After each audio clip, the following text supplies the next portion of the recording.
যাদের ফোনে হঠাৎ করে এরকম অশ্লীল অ্যাড চলে আসে, যারা অ্যাডের কারণে কোনো অ্যাপসে ঢুকতে পারতেছেন না, তাদের জন্য আজকের ভিডিওটি হবে খুবই গুরুত্বপূর্ণ। চলুন তাহলে সেটিংসটি কিভাবে করবো আমরা দেখে নিই।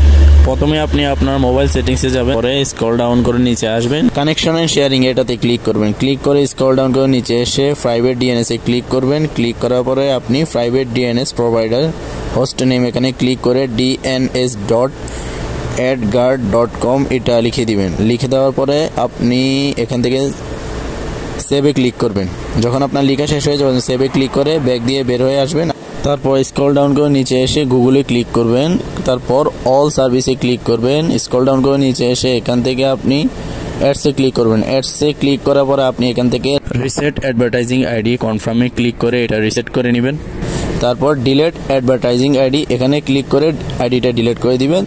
তারপর হচ্ছে অ্যাডস প্রাইভেসি এখানে ক্লিক করবেন। ক্লিক করার পরে একটু স্ক্রল ডাউন করে নিচে এসে অ্যাড মেজারমেন্টস এখানে ক্লিক করে এটা অফ করে দিবেন। বাস আপনার কাম হয়ে গেল। এই সেটিংসগুলো করার পরে অ্যাডস আর আপনাকে বিরক্তকর করতে পারবে না। তো অবশ্যই ভিডিওটি ভালো লাগলে একটি লাইক দিবেন, আমাদের চ্যানেলটি সাবস্ক্রাইব করে পাশে থাকবেন। আল্লাহ হাফেজ।